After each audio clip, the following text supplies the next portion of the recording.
No one teaches us how to watch someone suffer.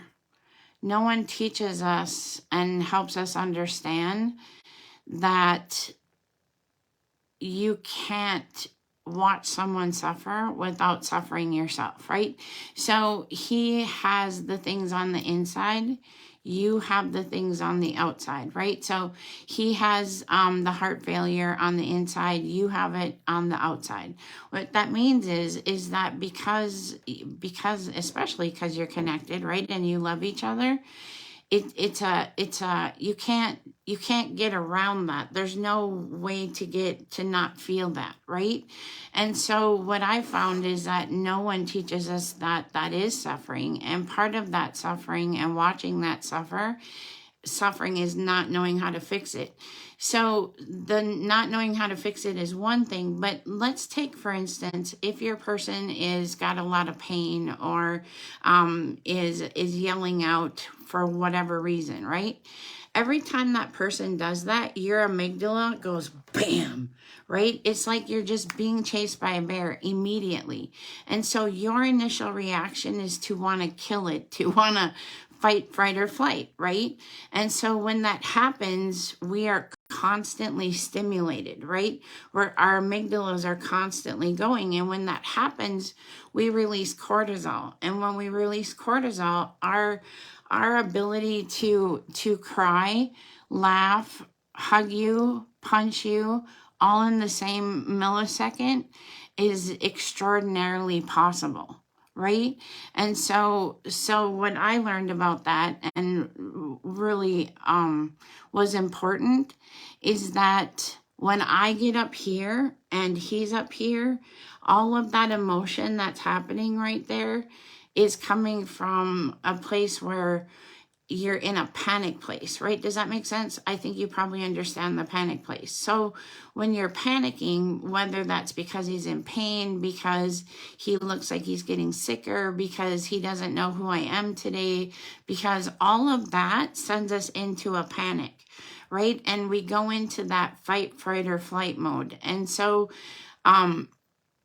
we're not going to get around that. That's how we are as humans, right? As humans, we feel the emotion before we hit the logic, right? So every story comes through our emotion before it hits our logic and reasoning. And so when you're always heightened and you're always up here, it's really hard to grab any kind of logic to make any kind of sense out of something that makes zero sense, right? Like, and you constantly feel like your bed is spinning, right? So a couple things that I found. The most important thing I believe that someone told me, Tipa, by the way, told me, which probably wasn't the most timely thing, was you have to breathe, because the only way you can get your cortisol level to go from here to down here is to breathe. Right? And so when I found out the Marines did it, I was all in. I was like, okay, this is a thing, right? Because it was always the non-answer answer, right? And so breathing is a really important thing. So tactical breathing is breathing in for 4, hold for 4, breathe out for 4, hold for 4. You want to do that 3 times. You don't want to do it like 5 times in a row, because you'll probably pass out, and you don't want to do that. So, but you still have to do it, like do at least 2 sets of those. And if you get into the habit of doing that, I call that the pause for the cause, right?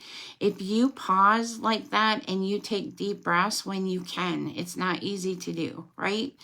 You can come back into some kind of logical brain and figure out, okay, I'm not going to fix this. It's what can we do right now to make this reality suck less? What is in our toolbox? What is in our repertoire of making this situation better? And frankly, what I found the most important thing is how you love each other through it. It's how you lean into it and be with it, whether it's dementia, whether it's heart disease. It's how you lean into it. Because the more you lean against it, the more you push back and not want to lean into it, the harder it is. The more stories we make, the worse we feel, the more guilt, the more shame, I woulda, coulda, shoulda, all the crap we don't need, right? But leaning in is the hard part, and the things that we do for the people we love, that we physically do for them, those are the easy things that we do. The hard things are the things that we have to be with.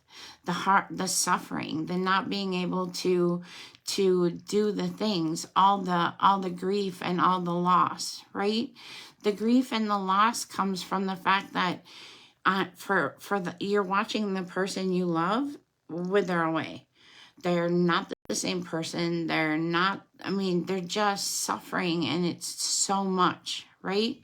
That's called ambiguous loss, when you're looking and watching someone you love not be the person you love. So if you think that the grieving waits till the funeral home, you're wrong. The grieving happens every day, and sometimes it looks like anger, and sometimes it looks like tears, and sometimes it looks like just plain old, I just want to just check out of this life and go to an island somewhere and just hang out with my bad self, because that's a reality too. It's okay to think that way, for sure, right? So that's the reality of this. And when people tell us to take care of ourselves, what I figured out that means, it's how we take care of those stories that have the most emotional impact